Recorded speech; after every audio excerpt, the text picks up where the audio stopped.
Olá, meu nome é Leila, eu sou advogada e nesse vídeo eu vou falar com você a respeito dessa pergunta. Eu vou responder a essa pergunta que me fizeram nos meus stories e eu espero que te ajude de alguma maneira. Eu fiz aqui uma listinha de alguns pontos que eu considero que sejam importantes de abordar. É lógico que isso não tem aqui o objetivo, eu não vou ter condições de esgotar o tema, mas eu espero que dê pelo menos uma noção geral do que pode ser feito do que é interessante de ser feito em relação ao calendário de convivência, em relação à convivência na guarda compartilhada. Primeiro ponto que eu preciso falar antes de entrar na questão do calendário propriamente, eu preciso dizer que a guarda compartilhada ela não diz necessariamente da divisão igualitária de período de convivência, do período de tempo entre pai e mãe. Na verdade, a guarda compartilhada ela está mais relacionada à questão do gerenciamento das responsabilidades relacionadas à vida dos filhos do que do tempo de convívio especificamente. No entanto, quando a gente fala de convivência com os pais, especialmente num período em que fala-se tanto a respeito de paternidade responsável, cobra-se tanto dos homens, dos pais, a participação efetiva na vida dos filhos, não faz muito sentido a gente falar de guarda compartilhada sem falar de equilíbrio nessa convivência, né? Então, por conta disso, e aí considerando essa necessidade até para evitar conflito, evitar problemas aí em relação a esse período de convivência, evitar problema tanto quanto possível, né? Porque nem sempre é possível. Mas uma forma de fazer isso, por exemplo, e aí vai o primeiro ponto que eu gostaria de trazer aqui com vocês, é a pormenorização da convivência. Então, detalhar como vai se dar essa convivência dentro da guarda compartilhada é muito importante. Então, especificar datas festivas, feriados, período de férias, como vai se dar, essas questões todas são muito importantes. Inclusive, se vai coincidir datas específicas, por exemplo, aniversário da mãe coincide com uma outra data que é também importante para o pai. Então, é interessante que antes, inclusive, de você ir até o seu advogado, é interessante que você, se for o caso, pegue um calendário e verifique as datas que são importantes para você e faça mesmo uma planilha, né? Planilhe no Excel, por exemplo, como que seria uma convivência ideal para você, né? O que é possível para você e o qual seria o ideal para você. E leve isso para o seu advogado. Com base nisso, ele vai ter condições de fazer um pedido judicial, se for o caso.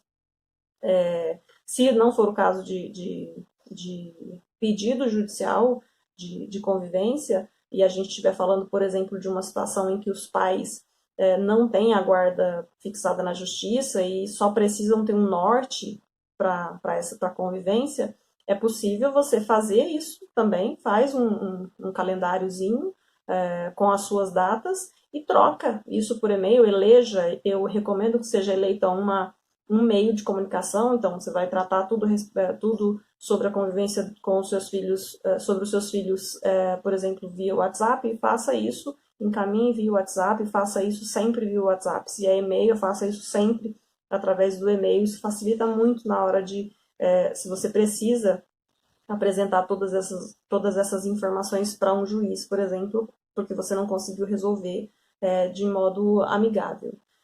Um outro ponto importante de você pormenorizar, um outro motivo importante de você pormenorizar essa convivência é, por exemplo, em situações em que a gente está falando de bebês ou crianças de até 2, 3 anos. Né? Nesse tipo de situação, é necessário que seja feita uma convivência. A convivência não vai poder ser feita do mesmo modo que é feito, por exemplo, com uma criança já de 5, 6 anos. Um bebê se amamenta, por exemplo, não pode ficar muito tempo longe da mãe. O ideal, a minha recomendação nesse tipo de situação, né, quando a criança é pequena, até 2, 3 anos, que seja feito uma inversão, uma inversão frequente de períodos curtos de tempo entre o pai e a mãe. Que, dependendo se for bebezinho, que seja, então todos os dias o pai vai visitar o filho num determinado horário. Isso permite que a formação de vínculo entre os pais, entre pai e mãe, com os filhos, vai formar o vínculo, vai fortalecer o vínculo entre eles e o exercício efetivo da convivência. Né? Então, essa pormenorização é extremamente importante. nesse tipo de situação, quando a gente está falando de bebê, se não há essa pormenorização, o problema é certo, porque o pai vai chegar para pegar o filho, a mãe não vai deixar, porque não pode, porque isso, porque aquilo, então, pormenorizar. Quanto mais pormenorizado, melhor. Um outro ponto, importante, e aí tem muita gente que acho que não vai gostar muito do que eu vou falar, mas não se atrase e não justifique eu não pude buscar por isso, por aquilo. Seja impecável na convivência com o seu filho. Por quê? Quando você estiver numa discussão judicial aí relacionada à questão da convivência, por exemplo, você considerar que você está sofrendo um ato de alienação parental e a mãe mostra que você se atrasa com frequência ou que frequentemente você justifica que não pode buscar por isso ou por aquilo, numa situação onde facilmente o pai perde o crédito, né, o pai é facilmente desacreditado, um argumento desse vai pesar negativamente contra você. Então, seja impecável em relação à sua convivência com seus filhos, isso vai te ajudar muito. Uma outra questão o combinado não é caro. Faça tudo por escrito.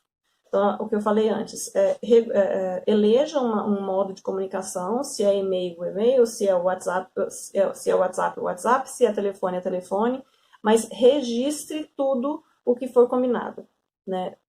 Para que você consiga, para você tenha respaldo caso você necessite discutir judicialmente essa questão do convívio com os filhos, se você, no caso de você vir a ter algum problema. Uma outra questão não tenha pressa. Se você já está numa situação de audiência, numa audiência de conciliação, não tenha pressa em sair dali, em resolver o problema rapidamente. Deixe claro para o seu advogado as suas intenções e diga a ele que você não tem pressa, que você quer resolver, insista, né, em relação aos seus pontos, aquilo que é importante para você. Obviamente que quando eu digo insistir, eu estou dizendo de você insistir com gentileza, insistir com educação, também não vá faltar com respeito, vá agir com grosseria em relação a ex, em relação ao advogado da outra parte, em relação ao juiz, mas insista, deixe claro, se for o caso, estude a respeito de guarda compartilhada. E aí entra aquilo que eu falei de você pegar, se for o caso, pega um calendário e dá uma olhada no calendário em relação e verifique como são, como serão, quando serão as datas importantes. Assim você vai ter argumento, você vai ter base para mostrar, olha, isso aqui se fizer assim vai ser isso, vai acontecer isso. Então, se for o caso, estude e não tenha pressa, vá com tempo, com paciência, para que você consiga chegar a um bom termo.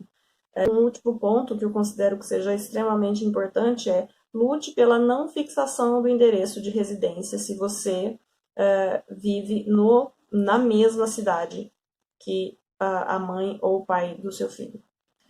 No caso, na verdade, nesse caso, acho que vale mais para os pais, né? Porque geralmente a guarda é fixada como compartilhada com a residência fixada no endereço da mãe, é o que normalmente acaba acontecendo, o que, do meu ponto de vista, acaba acontecendo em prejuízo dos pais. Por quê? Quando você fixa o endereço de residência, invariavelmente, aquele que tem o endereço fixado como o seu, considera que, de alguma maneira, tem mais poder em relação ao filho. Do meu ponto de vista, a fixação do endereço de residência, quando os pais moram na mesma cidade, dentro da guarda compartilhada, nada mais é do que a guarda unilateral disfarçada de guarda compartilhada. Porque, na prática, acaba acontecendo de a mãe se considerar mais importante do que o pai em relação a essa questão da guarda. Então, lute para que não seja fixada o endereço de residência na guarda compartilhada. Eu vejo, infelizmente, muitos advogados defendendo que é necessário fixar um endereço de residência, que necessariamente será fixado um endereço de residência. A lei não fala, a lei não diz que precisa fixar um endereço de residência, ela diz que existirá uma cidade base de moradia. Aliás, o Código Civil tem artigo específico que trata especificamente da questão do domicílio. Então, não existe necessidade de fixar um domicílio da criança, que é, por exemplo, um argumento que é utilizado por muitos advogados para justificar essa questão do endereço. Além disso, nada impede que uma pessoa tenha mais de um domicílio, por exemplo. Então, assim, não existe justificativa, a menos que os pais residam em cidades diferentes. Aí sim existe a necessidade de fixar um endereço, uma cidade, né, como sendo um endereço base, para fins, inclusive, sociais, né, para que a criança consiga ter algum referencial social, porque não dá para você ficar pingando de cidade em cidade, assim você não consegue ter formar vínculos com amigos, enfim, não vai ter o clube que você frequenta, os amigos de infância, vai ficar tudo muito mais difícil. Então, nesse tipo de situação é justificável. Agora, numa situação em que os pais moram numa mesma cidade, eu considero que isso seja absolutamente injustificável. E há quem diga que, mas, provavelmente você vai ouvir isso, mas que o juiz não vai aceitar. Se o advogado não pedir, não vai aceitar mesmo. Então, insista em relação a isso e cobre que o seu advogado insista em relação a essa não fixação do endereço. Porque não existe necessidade de fixar. O que acontece hoje é que, geralmente, a grande maioria das decisões, elas vêm sim, acabam fixando o endereço de residência, mas isso acontece em grande parte porque não existe resistência em relação a isso. Criou-se um senso comum, eu ouço muito advogados repetindo isso como um boneco de ventríloco, né? Repete a mesma fala de que na guarda compartilhada será fixado o endereço de residência. Onde está isso? Né? A lei não diz isso. O que acaba acontecendo é que não há resistência, convencionou-se que vai ser feito isso e automaticamente é feito, ninguém cobra, ninguém... E fica por isso mesmo. Então, o meu último conselho que fica em relação a essa questão da convivência é cobre que seu advogado resista a essa questão da fixação do endereço de residência como sendo o endereço da mãe dentro da guarda compartilhada. Eu espero mesmo que esse vídeo te ajude de alguma forma. Se você gostou, curte ele, comenta aí embaixo o que você achou, se ficou alguma dúvida, se tem algum ponto que não ficou claro para você, e compartilha ele nas suas redes sociais. Até o próximo vídeo. Tchau!